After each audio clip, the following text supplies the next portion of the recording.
Hello viewers, আসসালামু আলাইকুম। তো ভিউয়ার্স, আপনারা কেমন আছেন? আশা করছি প্রত্যেকেই বেশ ভালো রয়েছেন। তো অনেকেই নগদ অ্যাকাউন্ট খুলেছেন, এখন চাচ্ছেন নগদ অ্যাকাউন্টের পিনটা চেঞ্জ করব। অনেকেই এখন চাচ্ছেন যে আমি নগদ অ্যাকাউন্টের পিন নাম্বারটি চেঞ্জ করব। অনেকেই ভাবতেছেন যে কিভাবে চেঞ্জ করতে হয়। তো এই বিষয় নিয়ে কিন্তু আজকে আপনাদেরকে দেখাবো যে নগদ অ্যাকাউন্টের পিন নাম্বার আপনারা কিভাবে চেঞ্জ করবেন। তো ভিডিওতে যাওয়ার আগে আপনাদের কাছে ছোট্ট একটি রিকোয়েস্ট, যদি এখন আমাদের এই চ্যানেলটিকে সাবস্ক্রাইব না করে থাকেন অবশ্যই চ্যানেলটিকে সাবস্ক্রাইব করবেন। আপনারা একটা সাবস্ক্রাইব আমার চ্যানেলের জন্য অত্যন্ত গুরুত্বপূর্ণ।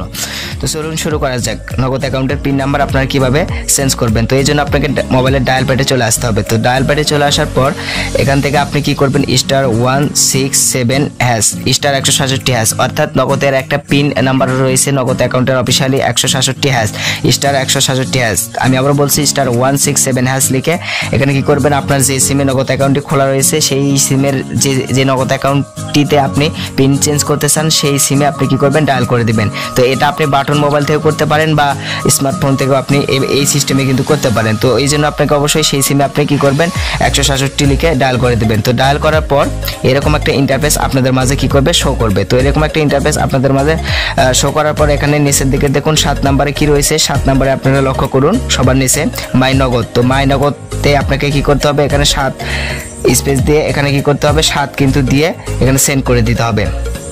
তো সেন্ড করে দেওয়ার পর এখানে আবারও একটা ইন্টারফেস শো করেছে। তো আপনারা লক্ষ্য করুন 3য় নাম্বার একটা ইন্টারফেস শো করেছে, সেটা হচ্ছে পিন চেঞ্জ।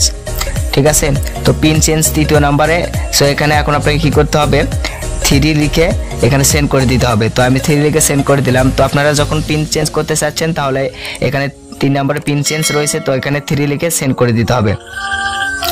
তো সেন্ড করে দেওয়ার পর এখানে আপনার পূর্ববর্তী যে পাসওয়ার্ডটি ছিল, অর্থাৎ আপনার আগেকার যে নগদ অ্যাকাউন্টের পিন নাম্বারটি ছিল সেই পিন নাম্বারটি এখানে বসিয়ে দেবেন। তো আমি আমার পিন নাম্বারটি এখানে বসিয়ে দিচ্ছি। সো আপনার আগেকার যে পিন নাম্বারটি ছিল এখানে বসিয়ে দিয়ে আপনি সেন্ড করে দেবেন। সো সেন্ড করে দেওয়ার পর এরকম একটা ইন্টারফেস আপনাদের মাঝে শো করবে। তো এখন আপনাকে এখানে কি বলতেছে, এন্টার নিউ পিন।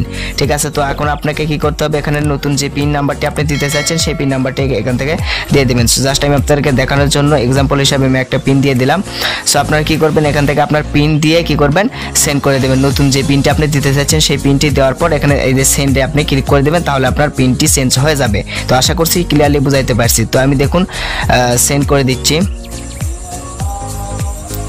তো সেন্ড করে দিলাম। দেখুন আমার নগদ অ্যাকাউন্টে পিন নাম্বারটি কিন্তু চেঞ্জ হয়ে গেল। তো আশা করছি সকল বিষয় আপনাদেরকে দেখাইতে পারছি। ভিডিওটি ভালো লাগলে একটা সাবস্ক্রাইব করবেন, লাইক কমেন্ট শেয়ার করে আমাদের পাশে থাকবেন।